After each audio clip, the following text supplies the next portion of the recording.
Assalamualaikum warahmatullahi wabarakatuh. Saya Jenita Putri Febianti akan menjelaskan tentang analisis molekular docking ligan DAT atau 2-deoksinas 5-fosfat pada deoksikinase dengan kode PDB ID yaitu 8PUU dari Giardia intestinalis.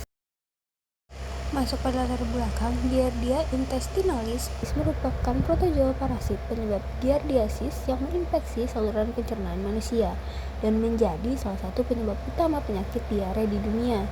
Parasit ini tidak memiliki jalur sintesis de novo deoksinukleotida yang lengkap, sehingga bergantung pada jalur Salpex nukleotida untuk memenuhi kebutuhan prekursor DNA selama replikasi. Salah satu enzim penting dalam jalur tersebut adalah deoksinase kinase atau DAK yang berperan dalam metabolisme deoksinosin. Struktur kristal enzim DAK dari G. intestinalis tersedia dalam protein bank dengan kode PDB 8PUU yang mengandung ligan alami yaitu DAT atau 2-deoksinas 5-fosfat atau DAP. Pada situs aktifnya, DAP merupakan intermediat penting dalam biosintesis deoksinukleotida yang berperan dalam penutupan DATP untuk sintesis DNA.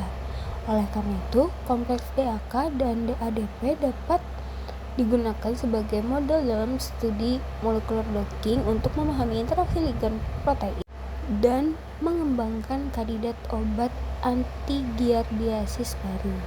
Selanjutnya kita masuk dalam metode. Jadi yang pertama itu kita cari dulu web RCSB PDB. Nah setelah itu kita ketik enzim atau protein yang mau kita cari atau kita docking. Nah, di sini kita akan pakai Giardia intestinalis dengan kode 8PUU. Setelah itu kita download dengan mode files legacy PDB. Setelah itu kita buka aplikasi Chimera, lalu kita pencet file, open, kita cari di mana tadi letak file yang telah kita download dari RCSB PDB. Lalu kita apply. Nah ini yang akan kita docking dengan kode 8PUU tadi. Setelah itu di sini kita bisa lihat tuh di select dan bagian residu kita bisa lihat ligan yang ada dari enzim yang ingin kita docking. Nah di sini kan kita nanti pakai DAT. Kalau kita pencet itu akan keselect bagian ligannya, itu ligan DAT tadi. Setelah itu kita masuk ke bagian tools, general controls, yang baru command line. Selanjutnya kita ketik analisis yang kita inginkan yaitu Ramachandra. Setelah diketik, kita tekan next. Setelah itu kita tunggu sampai hasil analisisnya keluar. Nah, ini hasil analisis dari Ramachandran plot. Di bagian atas tengah itu ada show, kita bisa lihat region dari analisis tersebut. Nah, untuk mencari affinity kita gunakan web Swissdoc. Kita pakai yang docking with autodoc bina. Setelah itu kita masukkan ligan yang ingin kita pakai untuk docking ini, kita open source. Nah untuk ini kita bisa langsung aja cari di PubChem ligan yang ingin kita masukkan ke dalam sini. Nah di PubChem itu kita scroll di bagian imchill yang K, nah itu kita salin. Setelah disalin itu kita masukkan ke web Swissdoc tadi. Ini ke bagian ligand search kita tempel aja, terus bagian imchill, nah nanti di search aja akan keluar sesuai dengan yang ada di PubChem tadi.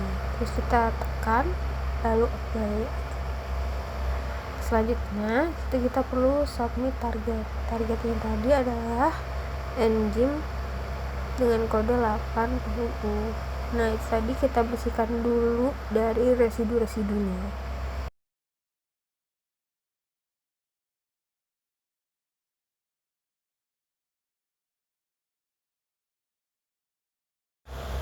Setelah itu kita preparasi ligand dan targetnya.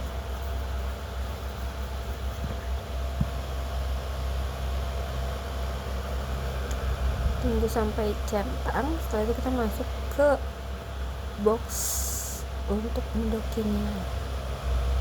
Itu ukurannya disesuaikan saja dengan literatur yang ada atau di koordinat yang ada. Jadi kita cek parameter. Nah, di sini kalian bisa menambahkan email dan nama file untuk docking ini, biar hasilnya nanti bisa dikirim ke email kalian. Bisa itu setelah centang bagian select parameter, kita start docking aja. Setelah di start docking, kita di sini akan menunggu sampai 100% atau jobnya itu selesai.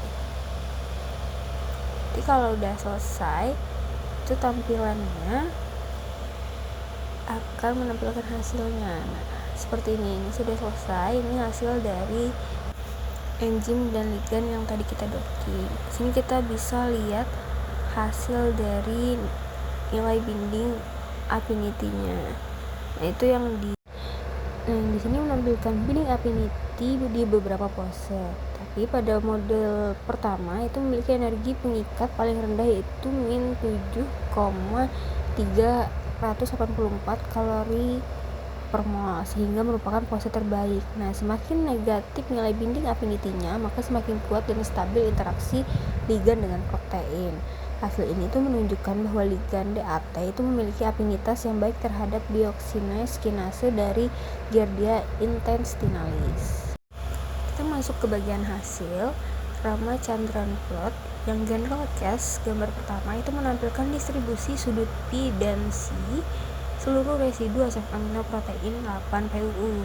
Nah, sebagian besar residunya berada pada daerah yang diizinkan atau pulphrate region, yang menunjukkan bahwa struktur protein ini memiliki kualitas stereokimia yang baik dan stabil untuk analisis docking. Lanjut ke gambar kedua, itu ada alanin. Ini menunjukkan distribusi sudut untuk residu alanin. Nah, titik residunya ini terkonsentrasi pada daerah yang diperbolehkan, sehingga konformasi alanin dalam struktur protein dinilai stabil dan tidak mengalami penyimpangan yang signifikan. Lanjut pada gambar ketiga, ini ada general case tanpa secondary dan struktur repeats. Plot ini digunakan untuk mengevaluasi distribusi residu tanpa mempertimbangkan pengulangan struktur sekunder. Sebagian besar residu tetap berada pada daerah yang diperbolehkan sehingga mendukung validitas struktur protein. Lanjut pada gambar keempat, ini adalah gambar validasi tambahan. Itu menampilkan kembali distribusi residu protein pada daerah yang diizinkan. Hasil ini memperkuat bahwa model protein 8-PUU memiliki kualitas struktur yang baik dan layak digunakan sebagai target docking. Masuk pada gambar 5, glisin. Glisin ini memiliki fleksibilitas konformasi lebih tinggi dibandingkan asam amino lain karena tidak memiliki rantai samping yang besar. Oleh karena itu, distribusi titiknya lebih menyebar namun masih berada pada daerah yang diperbolehkan. Selanjutnya itu ada gambar 6, glisin tanpa secondary struktur repeats. Nah, menunjukkan pola distribusi residu glisin setelah penghilangan pengaruh struktur sekunder berulang. Hasilnya tetap menunjukkan konformasi yang dapat diterima secara stereokimia. Gambar 7 atau proline. Proline ini memiliki struktur cincin yang membatasi fleksibilitas sudut P dan C. Oleh karena itu, distribusi residunya lebih sempit dibandingkan glisin. Hasilnya menunjukkan residu prolin berada pada daerah yang sesuai dengan karakteristik normal prolin. Lanjut ke gambar terakhir, yaitu gambar 8, preprolin. Nah, ini menampilkan distribusi residu yang berada sebelum prolin atau preprolin residus. Sebagian besar residu berada pada daerah yang diperbolehkan sehingga tidak ditemukan penyimpangan konformasi yang berarti. Berdasarkan hasil analisis struktur dioksida kinase atau DAK dari Giardia intestinalis dengan kode PDB 8-PUU memiliki kualitas yang baik dan layak digunakan sebagai target molekular docking. Ligand DAT berhasil berdekatan pada situs aktif protein dengan nilai binding affinity terbaik sebesar min 7,384 kilokalori per mol, yang menunjukkan interaksi yang stabil antara ligand dan protein. Hasil ini mengindikasi bahwa DAP DADP memiliki afinitas yang baik terhadap deoksinase kinase dan dapat digunakan sebagai ligan referensi dalam studi docking. Selain itu, protein DAK ini berpotensi menjadi target yang menjanjikan dalam pengembangan kandidat obat untuk menghambat metabolisme nukleotida pada Giardia intestinalis. Cukup sampai di sini. Sekian, terima kasih. Wassalamualaikum warahmatullahi wabarakatuh.